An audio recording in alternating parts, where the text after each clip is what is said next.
we're going to have some participation this morning, guys. I will ask you some questions, so make sure that you're paying attention for sure. I'm kind of impressed that you're in this room, because that looks pretty good out there, if I'm honest with you. So thanks for sacrificing and being inside with us. Really excited about this session, the opportunity to spend some time with Misty. I'll introduce her in just a minute. My name is Matt Urey. I lead our large market business for Accolade. I'm celebrating my 5-year anniversary. I once had dark hair, and after 5 years I have white hair. But it's been an unbelievable 5 years with Accolade. I was fortunate enough to formally lead benefits and rewards at both Lowe's and Time Warner Cable. And I put the Accolade solution in at both of those organizations, and it was enough for me to say, you know what, I'm going to go join and jump on the other side of the table, and I get the great opportunity to work with great customers like American Airlines and Misty in particular. Misty Hambright is Senior Manager. She's got the longest title that I've ever seen, but Benefits, Strategy, and Planning. Correct. Correct. They pay you less, you have more words. Okay, so more words, more pay. No. Oh, I got it wrong. Okay. Just for the record, Misty's shoe game is a whole lot better than my shoe game. So go ahead and show them. Yeah. Yes. I'm going to go out after. She's going to take me shopping, and we're going to see what we can come up with. But maybe an important question. How many American Airlines flyers are in the room? Man, pretty good crew. How many of you know the concierge key thing? How many of you are concierge key? There's actually one. All right, so I've flown American Airlines like, I don't know, 80 million times in the last 5 years. Why am I not concierge key? I can't fix that. I'm an HR. I can't upgrade you on your next flight. I can't get you a better seat. Sorry. So you guys help me. I'm working on Misty to get me that status. I'm executive platinum, but still haven't quite gotten the concierge key. So I'm going to see if she'll make a special call for me at some point. We're excited about the opportunity to talk about a couple things. Number one, the strategy that Misty's put in place at American, some of the innovative things that she's done, what she's seen as a result of some of the engagement and satisfaction of the employee base and their family members. And so I think I'm supposed to run this. They should never give me a clicker. This is going to be a disaster for you guys, just for the record. But hey, this is us. I think I was supposed to have that up when I started doing some of the introductions. But Misty, why don't you start and just level set with the group for those that might not know a lot about the organization. Share a little bit about American Airlines in particular. Yeah. So American has about 120,000 employees. That's across both our, we call it mainline, and there are wholly owned subsidiaries, Envoy, things like that. You know, those 120,000 team members support getting 500,000, 500,000 customers moved every day.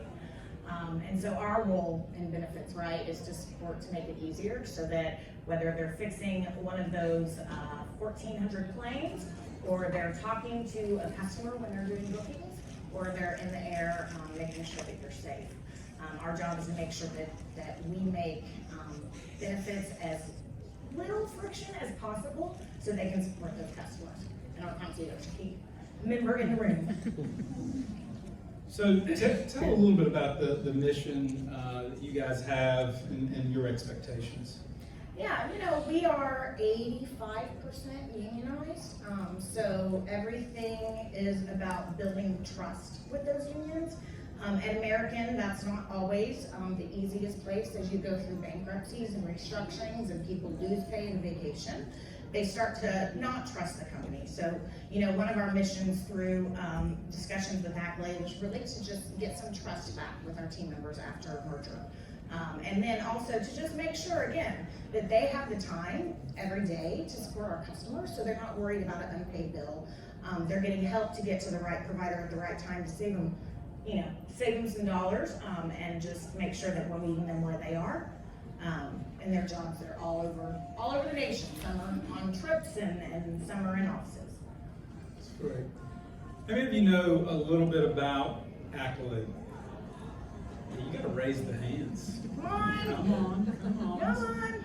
So, let me just share a little bit about us, and then I'll get us into a short video just to maybe ground you a little bit further. Company was founded in 2007. We're now over 600 customers. We've got 10 million members on the platform. And advocacy and navigation has morphed. The expectations of Misty and others, other customers that we have and other prospects that evaluate us are asking for more. It used to be, hey, we want to have a phone center where folks can call in and get their questions answered. It's a whole lot more than just a set of great health assistants that are picking up the phone and really personalizing healthcare. What folks want is they want intimacy. They want the opportunity to build a trusted relationship with someone, have that person make sure that their experience is an N of one. But it can't just be done by phone. So we've had a lot of investment from the standpoint of what happens from a technology experience standpoint. And Misty will have some stats around how we support their membership, and it's different. And a lot of folks are very comfortable with a technology-first solution. But then as we went through the throes of a pandemic, as we went and saw what employers were struggling with, there were a couple of things that were ever present. Number one, there are provider deserts across the country. Access to high-value care is at a premium. And so we had the opportunity to embed virtual primary care into our solution. We see across the board with every customer that we have, there's about 2% of the population that's driving upwards of 30, 40, 50% of the spend. We saw an opportunity to embed a highly curated second opinion experience for those that need it to make sure that they've got the right diagnosis, they've got the right treatment plan, they've got the right doctors in place. So it's navigation, it's advocacy, it's virtual primary care, it's expert medical opinion, and then it's making sure that this gnarly ecosystem, how many of you are overwhelmed when you walk out there? As a former buyer, I am overwhelmed with all that's out there. There's a lot of great innovation that's happening. But every buyer has an expectation that we're going to drive that ecosystem to a high level of success. And it's a lot of what Misty has asked of Accolade as well. So you get what advocacy is? Making sense? All right, let me take you to the next slide. All right, I'm supposed to click this button. Let's see if it works. At Accolade, we're building the future of healthcare. We believe that it's a human experience, one that includes both physical and mental health, one where everyone, regardless of race, wealth, or gender, has easy access to care. Every conversation with Accolade builds a relationship with a team that knows your people, their family, their benefits, and their healthcare needs. That's personalized healthcare. And it all starts with one conversation with Accolade. So you work with Accolade, everybody gets a health assistant. Everybody gets their own registered nurse. If you augment to our virtual primary care solution, you can have your own PCP, longitudinal relationship. It's not telemedicine, it's virtual primary care. There's another expectation that we've seen materialize recently as well. We're about to augment with our first customer, State Farm, who's been a long-standing navigation advocacy customer, a new medication integrated care solution. Those that are spending a lot of dollars from a RX standpoint, there needs to be more done. There's an expectation that those that are taking upwards of 6, 7, 8 maintenance medications, they need a different experience. And so when we think about a frontline care team, you get your health assistant, you get your nurse, you also get a pharmacist. And so we're looking to do more when it comes to the RX continuum. You've got some stuff on your table about that, and just make sure if you've got any questions, we've got a large team here that can help you with those questions as well. All right, y'all ready for a little raise of hands? All right, Misty, help me, okay? And then I'm gonna shut up and let you talk, I promise. What are the biggest employer issues that are keeping this crew up at night? And we're gonna do a little raise of hand. We couldn't do the Kahoot thing. I'm not technology savvy enough to do that kind of nonsense. And so we'll raise hands. How about dispersed workforce? Let me raise of hands. Big issue? What about burnout? I saw my buddy Eddie Gamble raise his hand. WTW in the house there. I like it, Eddie. Hiring and retention. Oh, come on, in this world. Give me a break. Are you kidding me? Some of y'all are just asleep. Yeah, crazy town. Hey, I will get up, and if I see anybody sleeping, there will be something thrown at you for the record, okay? What about health equity? Big problem across the country. High-cost claimants. Driving that trend through the roof. What about access, speed, quality of care? What about physical? Physical care first. Raise your hand if it's the physical care. Raise your hand if it's mental health. Mental health, huge problems. A part of our virtual primary care solution for sure. And then what about engaging with your population? How many of you need the easy button? Yep. That one place to go. It's what we talk a lot about Accolade with our employers. It is just put us front and center. Put us in your open enrollment guides. Let us be the linchpin and the extension of your team because, guys, it's just getting too complicated. You can't do it yourself. All right, did we get good enough participation? I think so.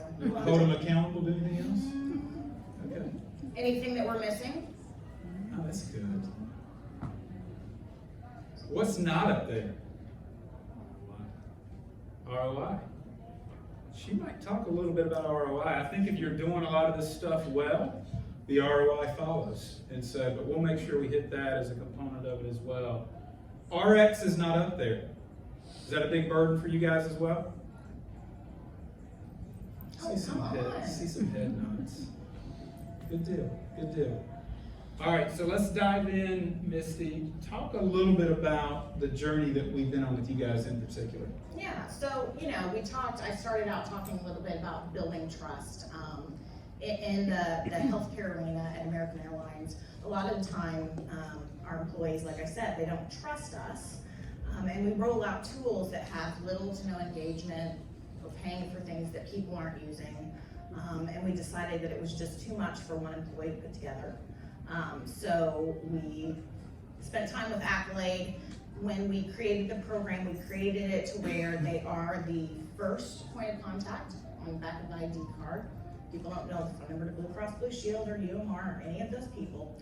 And our first year out, we were exceeding all of Accolade's benchmarks. So we average about 54% now, and I think the greatest thing is that we're engaging with the right members. So if you look at this slide here, you'll see that Accolade is engaging with more than 80% of our high-cost claimants. So that's good. Hopefully pushing them back down into being low-cost claimants. 61% of our members are enrolled in a case management program. So whether that's care management for a chronic condition, or mental health, or something going on in your family.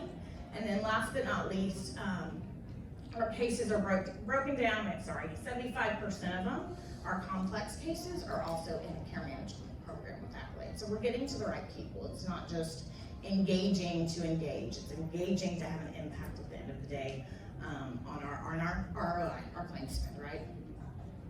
All right, I'm gonna make you raise your hands again. How many of you hate the freaking word engagement? Is it not the most misused pile of gobbledygook? By the way, I'm from the South, and I will have a bunch of Uriisms as we go through this. It is the worst word that I've ever seen used in our space. For us, engagement is a two-way conversation. We're not sending a postcard to somebody. We're not leaving them a voicemail. It means that, hey, we talked to somebody at American Airlines, either an employee or a family member, and they actually reciprocated. It's a little bit different than what engagement has been deemed as in our space for a really long time. Talk maybe a little bit more about the engagement itself. What have you seen? Maybe talk about the modality, the importance of us being able to kind of navigate between voice and digital. Maybe some things that you didn't expect Misty, with your population. No, absolutely. So when I came into the benefits space at American approximately 8 years ago, I was on the delivery side of it. So I was on where we were looking at, dealing with our admin vendor, all of those things. We found that our employees on average called 2.5 times more than a standard employee. So as we were going into this engagement with Accolade, we were exceptionally surprised to see that when given the tools, our team members will actually use those digital applications and things like that. And if you think about it through COVID, we've also had an opportunity to lean into the things in a good way that COVID created, whether that's your menu, QR codes. Average age of our population is 51 years old. We have people that still have flip phones pre-COVID. You can't have one now because you can't get a menu at a restaurant. But this engagement of 66% of our team members in some sort of virtual way versus actually having a phone conversation was exceptionally surprising to us. And that just goes to the tools that support the people at Accolade. Yeah. There's nothing wrong with the flip phone, for the record. I may have one somewhere, so I'm not offended, I don't think.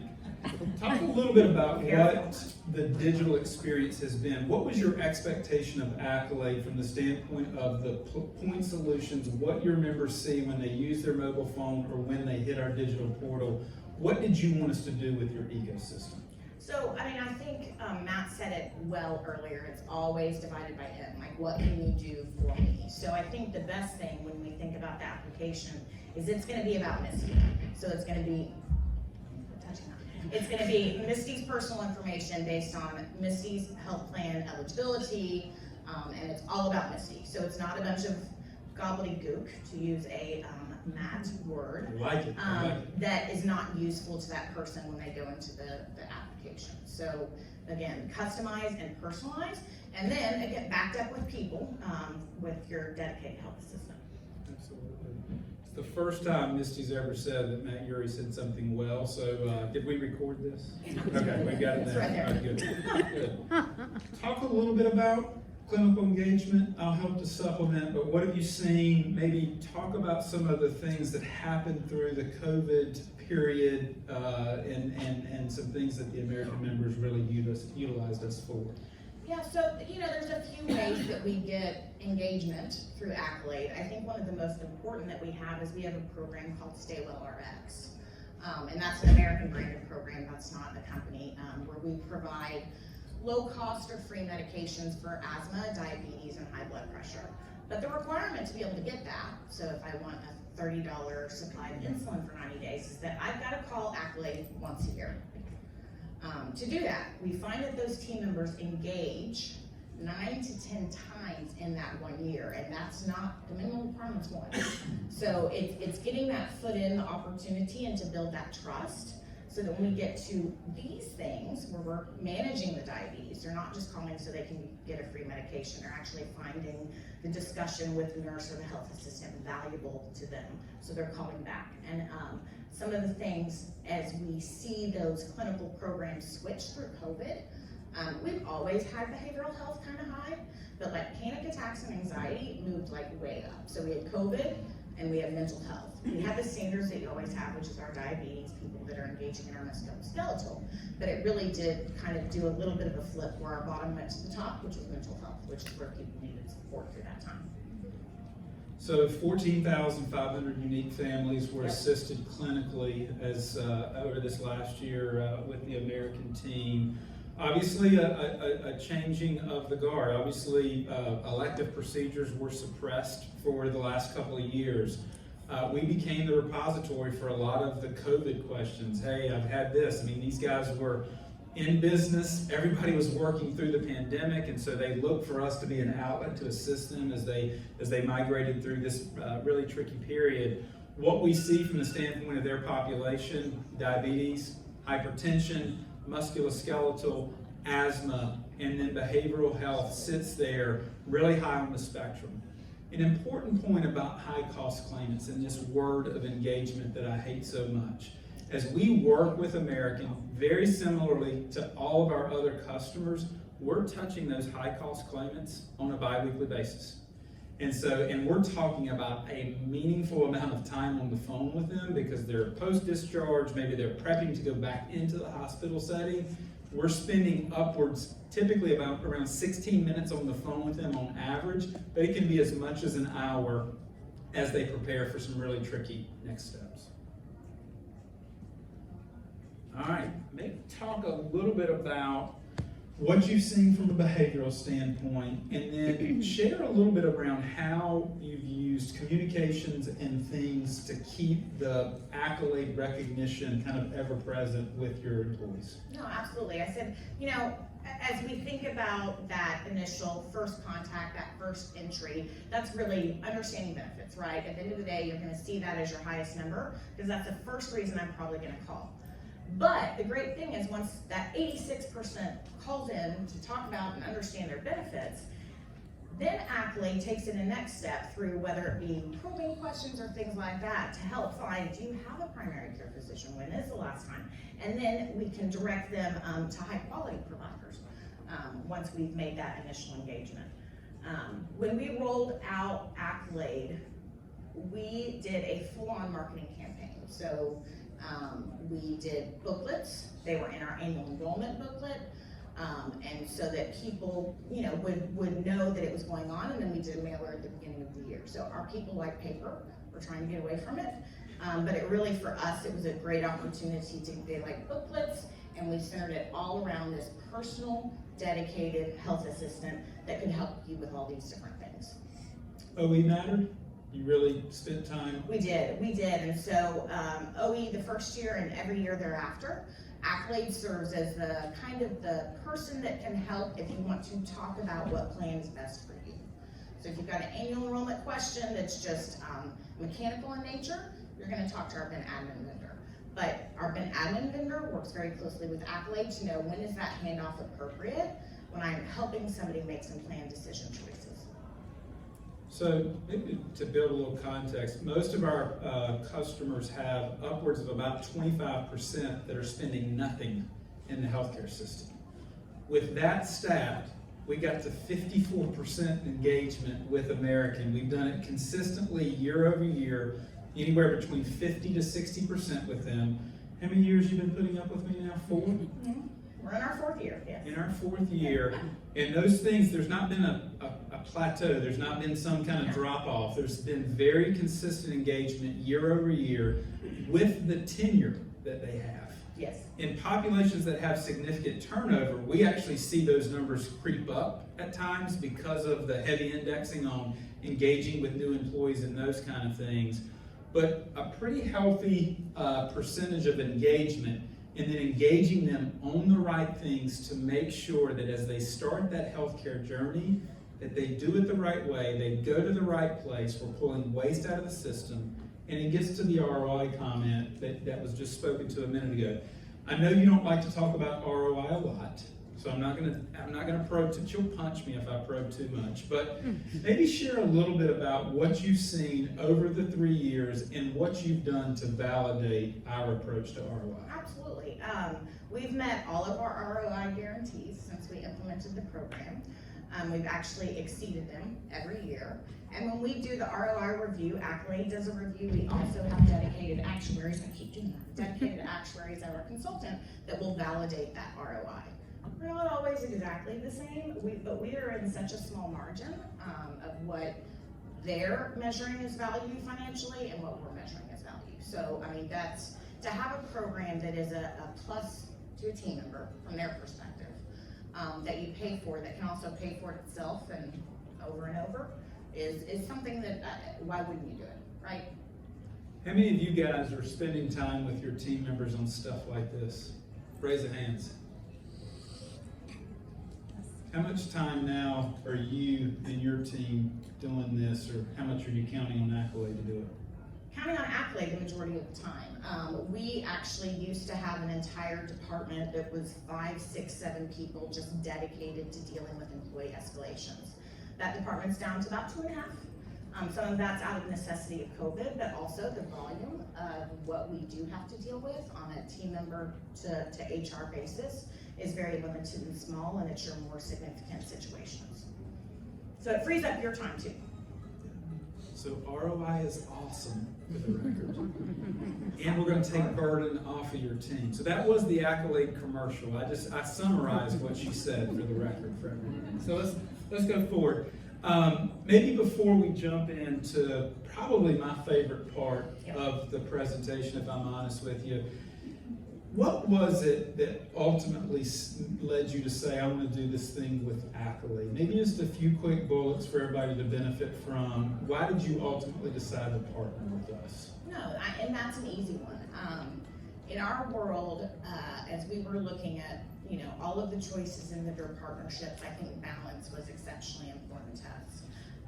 In some cases, you have technology-heavy companies. In other cases, they're people-heavy companies for the support. But for us, Accolade had a great balance because going into the relationship, we thought everyone was going to call. So they've had a great balance in how we support our team members with the intimacy, as Matt said, but also allowing them tools to where they don't have to be on the phone with somebody as they're changing planes in DFW if you have a gate change. That could be a good 10-minute conversation or walk. But so we've really found that it's that balance of employee engagement from an intimacy perspective, but also creating tools for the do-it-yourself world. Talk a little bit about expectations that you've had from a tool standpoint, maybe around high quality experience, provider matching, some of those things, and just how you've now kept us, kind of ever present with benefits fairs and some of those things. Pre-COVID, we did benefits fairs all the time. We went in person, we took Accolade with us. I had I'm not gonna read all the quotes because you'll probably read them all now, but I have a great story of where we were actually at an open enrollment fair, and Accolade was there. We were in Charlotte at a maintenance base, and in our world, Charlotte is a very tenured environment for us. They're also a bit untrusting because it's a very heavy merger station, so it's half and half. But I was at the Accolade table, and there was a man that came in just to come see Accolade because he had a minor son that had behavioral health issues. Taking pictures. Missy, you're the one that pays their bills? Yes, can I have a picture with you? So in an environment, yet again, I go with the unions and mistrust, we were able to do testimonials with people putting their name beside it. Like, I'm promoting a product that the company has provided to me through my benefits. Yeah. I think the summary is easy button. I think the secret sauce to Accolade and what you should expect from anybody in the navigation advocacy space is that they have people that have the gene of empathy. It's not any more sophisticated than that. They wake up every day and their desire, whether it's through a technology experience or on the phone with a member or at a benefits fair, is they just want to solve the problem. They want to make it easier for that person. It's the reason that we hire folks that come from a mental health background. We actually hire people that have come from high-end retail because they're used to helping folks with those kind of situations as well. We hire teachers, we hire coaches because they really desire just that. They really want to make sure that they're helping. These quotes are just a representation. Hey, they've been there for me. They helped me to navigate the system. They helped me from a referral standpoint. It was excellent customer service. We have a goal to alleviate the burden for the HR team when they hire us so that Misty and her crew, they have a lot of key initiatives that they're trying to augment year over year. They want to work on strategy and development. They need us to handle all of the tactical things that are happening in the system. Misty, why don't you maybe share one more story? I know this was one that was really important from your standpoint around what happened with one of your particular employees. Yeah, I go back to the trust. Our team members will say there's a nurse triage line. If I call them, 9 times out of 10, they're going to tell me to take an aspirin and just stay at home because that's what their job is. Their job is to save you, American Airlines, money. But that's why I think that this story is very neat, where the Accolade health assistant or the nurse actually told this person they needed to go to the ER. She was a flight attendant. She didn't want to go to the ER. She thought she'd be fine. She ended up at the ER, multiple staples in her head, had a hemorrhage from this head injury where she dropped the weight on her head, or the weight dropped on her head, and actually probably saved her life. Had she chosen to just wake up the next day and go get on a flight and get in a pressurized tube, she probably would have bled out, is what the nurse says. So it's not all about saving money at the end of the day. It's about taking care of the person, the whole person. Yeah, there are times where ER is smart and prudent. Yep. And this was a moment where it was, hey, get your rear end to the ER as quickly as possible. If you get on that flight, you're likely gonna die. And it was that kind of conversation. It led to a lot of really good feedback from the standpoint of just supporting that member in the moment, doing the right thing. Cost was the least of our worries because that person could have died for sure. Yep. All right, let's see what we've got next. Oh, I hit the ROI already. did. Man, talk about it again. That was kind of fun. I'm kidding. Maybe tell a little bit about what you've seen from a satisfaction standpoint. You can talk a little bit about ROI again if you like, but maybe the expectations that you have around that satisfaction experience, and then what you've seen maybe from your management team, maybe the boards actually commented on some things that we've done with you guys. Yeah, no, absolutely. I think one of the things that's most important is you're saving money and you have a 95% satisfaction rate. Our target with Accolade is 92%. Matt can tell you though, first year out, I think we were doing monthly meetings with our senior vice president, and we were at a 94% satisfaction rate. It went down to 93, and you would have thought that we just lost our minds. And so they've held that standard, and we've held them to a higher standard, even though our target is 92%. Our CEO at a board meeting the first year that we rolled Accolade out, we present once a year from a benefits perspective to our board of directors. He said it was one of the most well-implemented employee programs that we've had at the company that he'd ever seen. Because again, healthcare is sticky and people don't want to talk about healthcare. So it's things like that. That same senior vice president that held Accolade to that 95%, even though the 92% was the target, had his business cards redone. And we probably broke some sort of licensing with the logo, but I'm sure Accolade's fine with it. And actually with Accolade phone number on the back of his card. Because all of our senior level leaders are required to be out in the field, meeting people, shaking hands. And so he would use those cards internally to give to employees. That's how strongly our leadership felt about the implementation and how well Accolade was received. It's a bit of an understatement when it went 94 to 93. What she did to us. And so really high standards with in American, and when she wants to be mean, she can be very, very mean. There was a lot of accountability. And so kind of happy with the 95, and let's just say internally at Accolade, there's an expectation that we're going to stay there for sure. Maybe just affirm a little bit of what you've seen from COVID, and then all the way through the results that you've seen, the numbers from the standpoint of what we've done with you guys since the inception of the relationship. Absolutely. So these numbers are just amazing to me. If you think that Accolade is touching at least one family member for 45,000 of our employees, and when you're thinking of 120,000, that's huge. That is a huge impact. And so they're taking the opportunity, again, that entry point, if I have a question, but here, let me do all these different things. In addition, we've assisted 63,000 members. So that means that in some families, you've got more than one person. Word of mouth, obviously, is always the best marketing. And then we've talked about a lot of these numbers, 54% and engaging 85% of our high-cost clients. So, we went towards the middle of last year. We're in the middle of COVID. Airlines might have lost a little bit of money, and we were up for a renewal. And I'm thinking, like in this environment, are they going to come take my Accolade away from me? It wasn't even a question. Like, I didn't have to go do a whole different presentation and live the last 3 years of the ROI and why it's necessary. That contract goes to our CFO for signature, and it wasn't even a question. I have a 5-year renewal, so he stuck with me for 4.5 years at least. It's good to be stuck with her for 5 more years with certainty. Maybe a couple of other just quick stats as well. Those program referrals, can you hit just a little bit? You hit the RX program that you've got in place.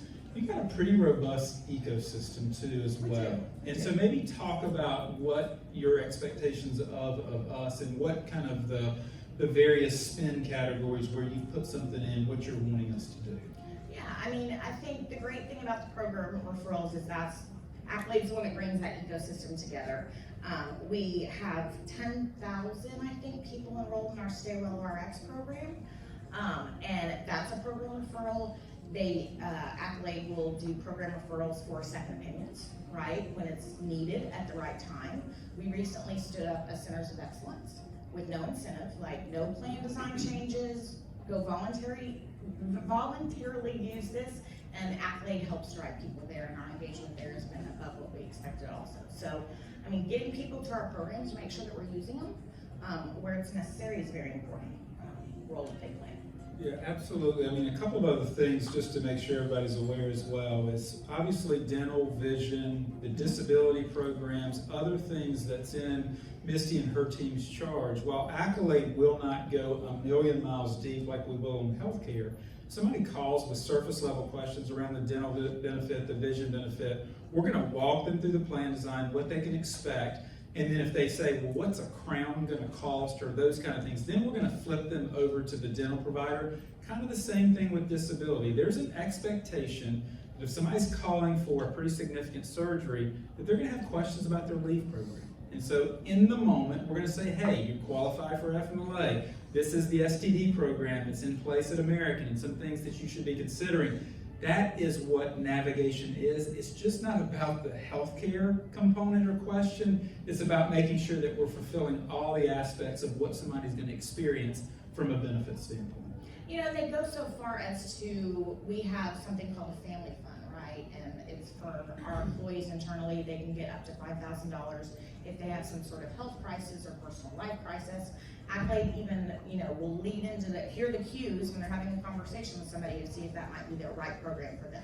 Say they've been on unpaid leave of absence and don't have income and they need to pay rent. Absolutely. How are we doing on time? Oh, 12:17. Oh, so we got a few more. Hey, you did well.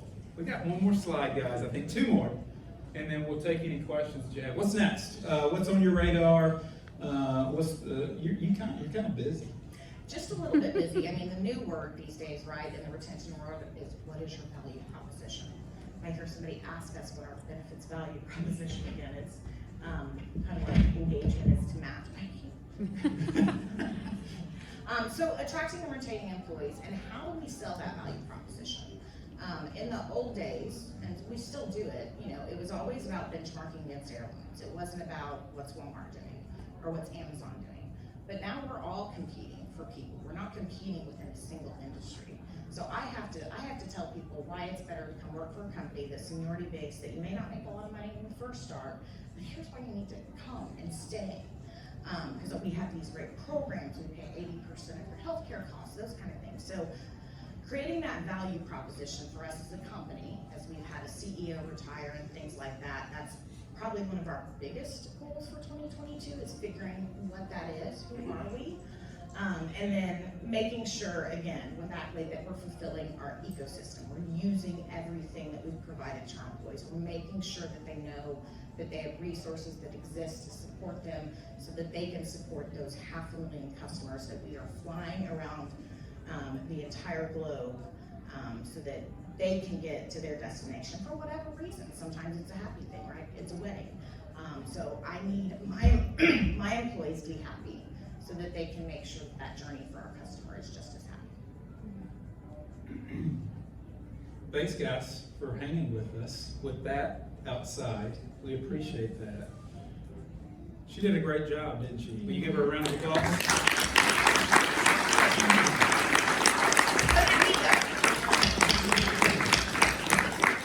What questions do you guys have for me or Misty? And I think there's somebody that has a microphone. So we're not going to do Eddie Gamble first, so do not go to that gentleman. This lady actually raised her hand first, so we're going to give her first shot. Eddie, if it's a hard question, I'm coming after you. Hey, good afternoon. My name is Laura Gray, and I'm also from Charlotte, North Carolina. There you so go, I'm Laura. excited to represent. Absolutely. But we have a dispersed workforce, and I think if I heard you correctly, Matt, you said for the high-cost claimants, you reach out and engage like twice every 2 weeks, maybe. We have a issue with poor contact information as well as just getting people to pick up the phone or respond. So help me understand what you all did to first and foremost have good contact information and actually get people to pick up the phone and respond. So I'm gonna Misty's got a lot of locations. It's maybe not quite as robust as what you have. I can share with you, as I used to run Lowe's benefits and rewards, they're still a great customer of ours as well, and they've got the same problem that you have from the standpoint of email contact information. But highlight a few of the things that you guys have done. I think most of your folks are accustomed to using email and those kind of things, but hit a couple of your tricks of the trade. Yeah, I mean, a lot of our tricks is making sure that it is somewhere accessible while they're working, while they're on the go. We have leadership text messaging on how to communicate about some of the programs. We have different programs we communicate about. In our world, with people traveling, most of them do not sit in front of computers. Most of them do not use their company email. That's about 10% of our population uses their company email. So we really have to depend on the tools that they're using for their job. So whether that be an app on a pilot's iPad, which we provide them, which is where they carry all their flight manuals now, whether it's the thing that you see where you order a drink, nobody ordered a drink on the plane, right? You order a drink and they swipe your card, they know who you are. How can we get it front and center and bring it to them so that when that phone call does come, they know the name. They can associate it and they're here to help me. I'll add mobile application, download almost ever present when new hires come in. Hey, do this. This is the gateway for questions around benefits. Everybody uses a break room, especially in a store environment with multiple locations. We use that as an access point to communicate. Local leaders make a difference. So at Lowe's, we've augmented champions in those locations to help say, if you've got a benefits question, this is where you go, use Accolade. Then OE, new hire kits, we use all those as reminders. If there's a new diagnosis, we use an outbound mail communication. So we use all of those mediums to help keep it ever present. So those are some of the tricks of the trade that we've seen to where we get that engagement in those levels. Thank you both. You're welcome. Mr. Gamble. He probably doesn't need a microphone, but we'll give him one. Thanks, and I don't think mine's a hard question. Actually, it's on the page before, 45,000 referrals. I think as I look at this conference too, lots of vendors in an ecosystem, and they're only as good as they can get referred. Yeah. So do you track refers? It's very simple, because a lot of times we don't, and they can only be successful if they're referred.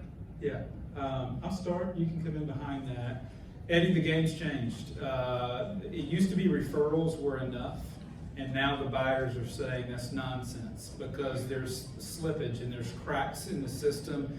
Even when we do a referral, did the downstream party actually pick that referral up? Was there follow through? Was there engagement in the program? So for all of you guys, I think the expectation should be, is there closed loop reporting? And do you see it? And there's a gentleman in the back of the room that happens to be another customer, Rick Mays from United Airlines, that is really holding our feet to the fire around making sure not only is the referral happening, but is there follow through and utilization? And then if there's not, what are you doing as the navigation company to then circle with that person to say, why didn't you? And let us get you into that program that we said was the best thing. And so there is an expectation. Misty's got the same expectation. It's no longer about referrals, it's follow through. Hopefully that answers your question. It does, thanks. Anybody else? Got a question over here, ma'am. If you'll raise your hand again, please. I can just talk. Oh, we want to hear you. We're recording this. Thanks so much for the presentation. It was great. My question is really for Misty around the virtual primary care piece of it, and I think it's a little bit newer. How do you think about that when you have, I imagine, a telemedicine solution in place today? How do you think about kind of where you send folks for existing telemedicine? What you think about virtual primary care with that? How does that work? and we're on a journey with virtual primary care. We are not there yet. We are working on it, and we're trying. We have a really good attribution rate though. So at the end of the day, virtual primary care for us is leaning into COVID, right, and what people are used to doing things in their own home. But I think if you think about telemedicine vendors, they are started with urgent care, right, to keep you from going to the ER, and they are branching into that virtual care environment for primary. The challenge I think we have in our world is they've got to be able to flex back and forth. If I want to go to a brick and mortar in the primary care world, I want to be able to go to a brick and mortar. And different conditions and different things are going to have to cause you to be able to do it virtually or not do it virtually. So we're really trying to take a thoughtful approach on how doing virtual primary care doesn't start restricting our team members to even get health care at all. Does that make sense? I mean, we're not there. I don't know the answer to that one because it's hard in our world. We have an average age of 52. Average seniority at the company is 21 years. Like, I'm still below average at 18. And when you think about the generational bands that we are dealing in a very big span of people, whether it be new hires in our younger generations or millennials versus we have a lot higher baby boom percentage of baby boomers or traditionalists than the working US. So again, it's about breadth and making sure that we can meet them where they are, but also provide them some of the traditional healthcare they're used to. You know, it's hard. We haven't solved it yet. So despite our wittiness and this great ability to answer all these questions, we're starting to lose some folks, as you notice, because I think we're up against time. Oh, Hey, are we? yeah, just quick hitter on that virtual primary care question though. All of our doctors are W-2 doctors. We have a requirement that they do not moonlight, they don't do the 7 hours a week. We've seen 40% establish that virtual primary care physician as their ongoing doctor. We think that starts to help to bridge the questions that you ask. And that's our perspective, that's the way that we're gonna do it. We feel like navigation on the front end of virtual primary care only helps penetration, utilization of that service for sure. Guys, you've been great. Thank you for your time. Have a good afternoon.